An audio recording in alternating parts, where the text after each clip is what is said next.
Assalamualaikum warahmatullahi wabarakatuh. Selamat datang di presentasi hasil analisis buku teks yang saya lakukan sebagai tugas akhir mata kuliah telaah kurikulum dan buku teks. Saya Lukman Mawardi dari Program Studi Pendidikan Bahasa dan Sastra Indonesia Universitas Sriwijaya. Dalam video ini, saya akan memaparkan hasil analisis mendalam terhadap buku teks Bahasa Indonesia yang digunakan di SMA Negeri 1 Palembang.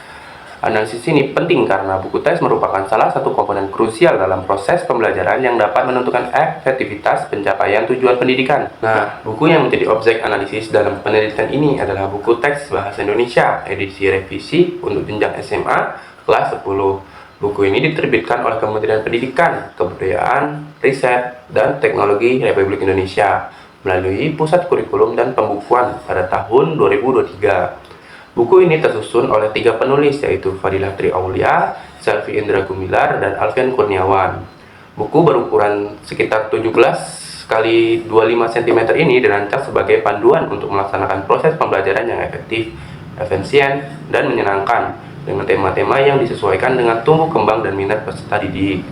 Dalam penelitian ini juga, saya menggunakan teknik purposive sampling dan memiliki bab 1 yang berjudul mengungkap fakta alam secara objektif, dan bab 2 yang berjudul mengungkap kritik lewat humor sebagai sampel analisis.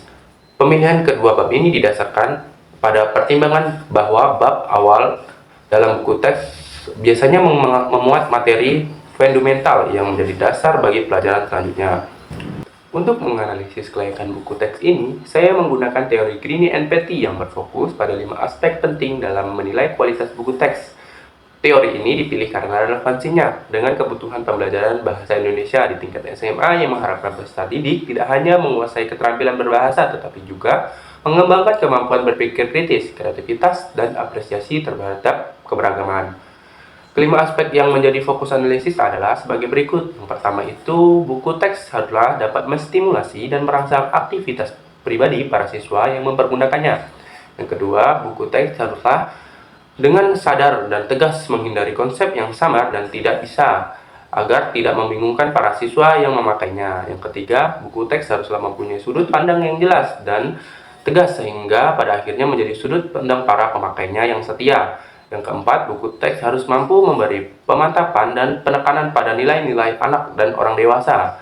Kelima, buku teks haruslah dapat menghargai perbedaan pribadi para siswa pemakainya. Untuk mengungkapkan data, saya menggunakan instrumen berupa angket tertutup dengan skala Goodma yang memuat pilihan jawaban ya atau tidak, serta angket terbuka yang memberikan keluasaan bagi responden untuk menjawab dengan kata-kata mereka sendiri.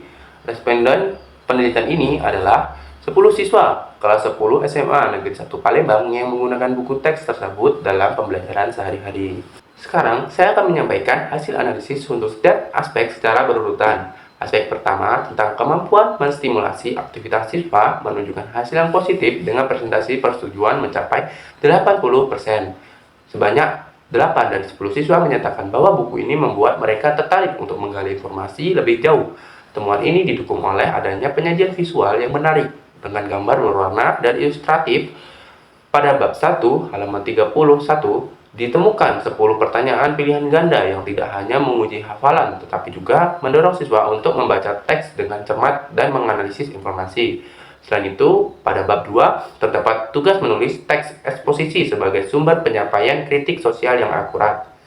Aktivitas menulis ini melatih siswa untuk berpikir kritis, menganalisis fenomena di sekitar mereka, dan mengekspresikan pendapat secara terstruktur, menunjukkan bahwa buku teks berhasil menstimulasi aktivitas pribadi siswa tidak hanya dalam tataran pemahaman tetapi juga aplikasi dan kreasi.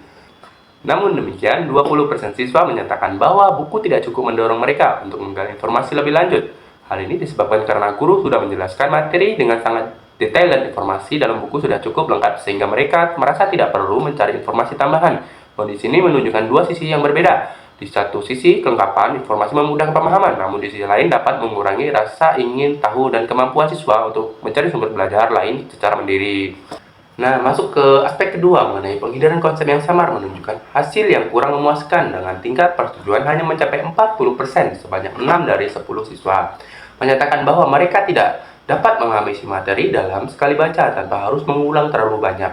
Pada bab 1 halaman 24 sampai 26 ditemukan inkonsistensi antara judul bab mengungkap fakta alam secara objektif dengan tugas yang diberikan yaitu membuat teks observasi tanpa spesifikasi yang jelas mengenai tema alam. Permasalahan lain adalah proporsi antara materi dan soal yang tidak seimbang, di mana buku lebih banyak menyajikan soal-soal daripada materi penjelasan. Hampir setiap poin atau submateri langsung diikuti dengan soal tanpa memberikan kesempatan yang cukup bagi siswa untuk memahami konsep secara mendalam terlebih dahulu. Nah, berdasarkan alasan yang diberikan siswa dalam angket terbuka, banyak siswa yang merasa tidak hanya 2 kali baca untuk dapat memahami seluruh materi, dan mereka menyatakan selalu mengulang ketika membaca karena memang agak susah kalau sekali baca. Berbeda dengan bab 1, bab 2 yang berjudul mengungkap kritik lewat humor memiliki struktur penyajian lebih baik dengan materi yang disajikan secara lebih terstruktur, dimulai dengan penjelasan konsep, kemudian disertai contoh teks yang relevan, diikuti dengan analisis contoh, baru kemudian diberi soal atau tugas. Pola penyajian seperti ini jauh lebih memudahkan siswa untuk memahami materi. Nah, masuk aspek ketiga tentang penjelasan sudut pandang menunjukkan hasil yang sangat baik dengan tingkat persetujuan mencapai 100%. Seluruh siswa yang menjadi responden menyatakan bahwa materi dalam buku ini memiliki sudut pandang yang jelas sehingga mudah untuk diikuti. Bukti konkret dapat dilihat pada bab 1, halaman 23, di mana terdapat soal yang meminta siswa mengidentifikasi pengalaman informasi. Namun, sebelum siswa diminta mengerjakan soal tersebut, buku sudah menyediakan contoh yang benar terlebih dahulu. Penyajian seperti ini sangat membantu siswa karena mereka mendapatkan gambaran konkret tentang apa yang diharapkan dari jawaban mereka, sehingga dapat memahami pola, format, dan cara berpikir yang diinginkan oleh penulis buku. Berdasarkan alasan yang diberikan siswa, mereka menyatakan bahwa penjelasan materi mudah dipahami, penyajian materi sudah terurut, dan sudut pandang yang digunakan sesuai dengan yang mereka bayangkan terlihat dari penggunaan bahasa Indonesia yang baik dan jelas. Penjelasan sudut pandang juga tercermin dari struktur penyajian yang sistematis dengan pola konsisten, dimulai dari penjelasan konsep, dilanjutkan dengan pemberian contoh, kemudian siswa diminta untuk mengidentifikasi atau menganalisis contoh tersebut, dan akhirnya siswa diminta untuk memproduksi karya serupa. Pola seperti ini merupakan alur pembelajaran yang logis dan mudah diikuti. Masuk ke pembahasan yang keempat mengenai pemantapan nilai menunjukkan hasil yang menarik dan perlu dicermati lebih lanjut. Meskipun 90% siswa menyatakan bahwa materi dalam buku berkaitan dengan nilai-nilai atau pengalaman yang pernah mereka alami, analisis mendalam terhadap konten buku menunjukkan temuan yang berbeda. Setelah melakukan penelaah secara cermat terhadap bab 1 dan bab 2, saya sama sekali tidak menemukan adanya pembahasan eksplisit mengenai nilai-nilai yang seharusnya ditekankan dalam pembelajaran. Tidak ada bagian khusus atau poin tersendiri yang secara spesifik membahas nilai-nilai moral, karakter, atau kebajikan yang dapat dipetik dari materi yang disajikan. Persepsi positif siswa kemungkinan besar merupakan hasil dari pengalaman belajar mereka yang secara tidak langsung bersentuhan dengan nilai-nilai tertentu, bukan dari desain instruksional yang secara sengaja dan struktur menanamkan nilai.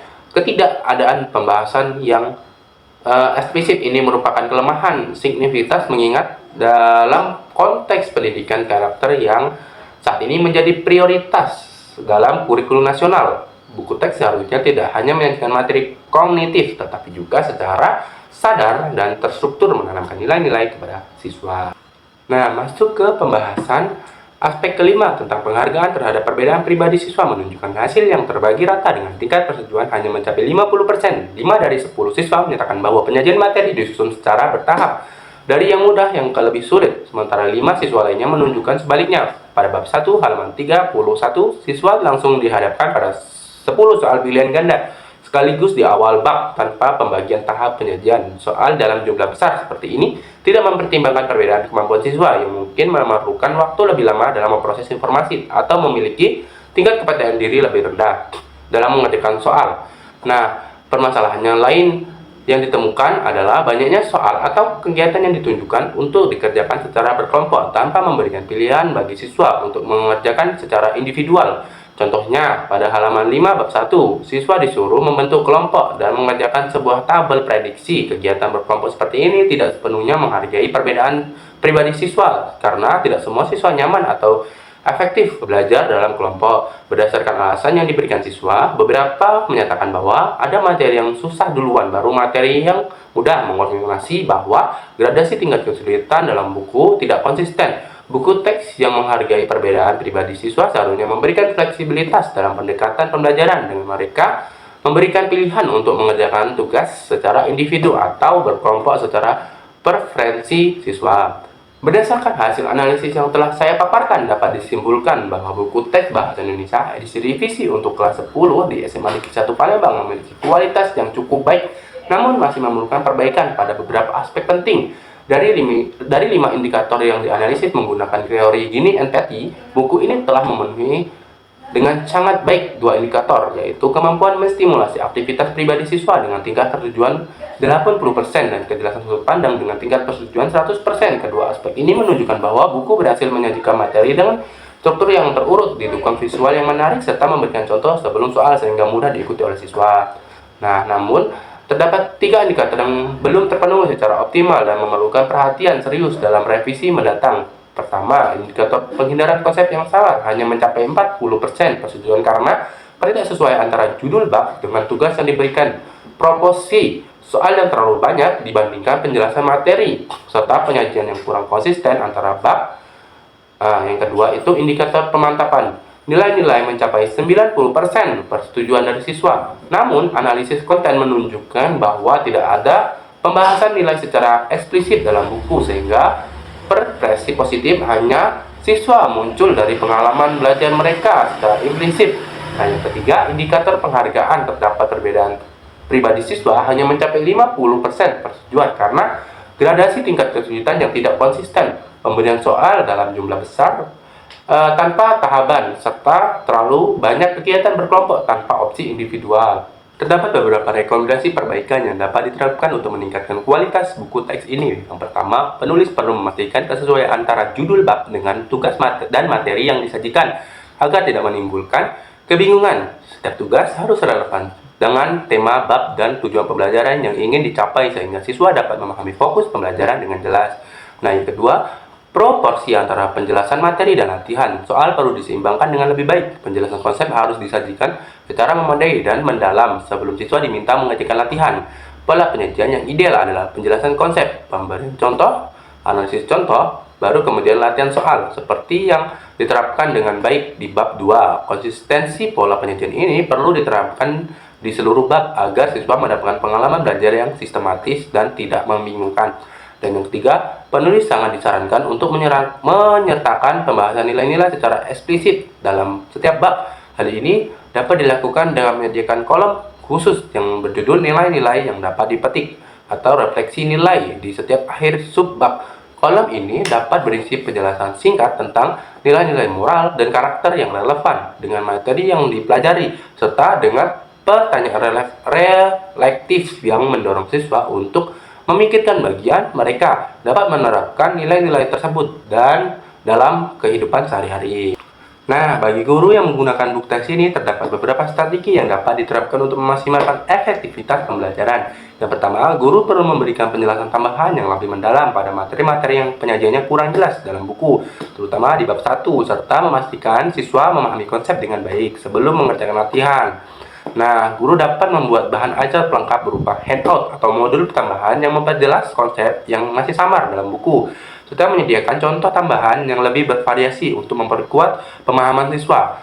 Yang kedua, guru sangat disarankan untuk mengintegrasikan pembahasan nilai-nilai karakter secara eksplisit dalam setiap pembelajaran. Hal ini dapat dilakukan dengan mendiskusi nilai-nilai serta kejujuran, tanggung jawab, kerjasama, toleransi, atau peduli lingkungan yang dapat dipetik dari setiap teks yang dipelajari. Guru juga dapat memberikan pertanyaan reflektif yang mengarahkan siswa untuk memikirkan bagaimana nilai-nilai tersebut dapat diterapkan dalam kehidupan sehari-hari, sehingga pembelajaran tidak hanya bersifat kognitif tetapi juga membentuk karakter siswa. Yang ketiga, guru dapat menambahkan kegiatan eksploitasi mandiri untuk mengembangkan kemampuan belajar mandiri siswa. Kegiatan ini dapat berupa proyek mini, penelitian sederhana, atau presentasi yang mengharuskan siswa mencari sumber tambahan di luar buku teks. Dengan kegiatan seperti ini, siswa akan terlatih untuk tidak hanya bergantung pada sumber belajar, tetapi juga aktif mencari informasi dari berbagai sumber relevan. Yang keempat, guru sebaiknya memberikan umpan balik yang konstruktif dan personal kepada setiap siswa untuk membantu mereka memahami kekuatan dan area yang perlu diperbaiki. Umpan balik yang spesifik dan bersifat membimbing akan mendorong siswa untuk terus belajar dan berkembang sesuai dengan kepercayaan dan gaya belajar masing-masing. Nah, dengan demikian hasil analisis yang dapat saya sampaikan. Meskipun buku teks ini memiliki beberapa kelemahan yang perlu diperbaiki, secara keseluruhan buku teks ini masih dapat digunakan sebagai sumber belajar yang efektif apabila guru mampu mengidentifikasi kekurangannya. Nah, dan memberikan intervensi yang tepat. Semoga analisis ini dapat memberikan kontribusi yang berarti bagi perbaikan kualitas buku teks bahasa Indonesia di masa yang mendatang, serta membantu guru dalam mengoptimalkan penggunaan buku teks sebagai sumber belajar yang mendukung tercapainya tujuan pembelajaran. Saya ucapkan terima kasih atas perhatiannya. Wassalamualaikum warahmatullahi wabarakatuh.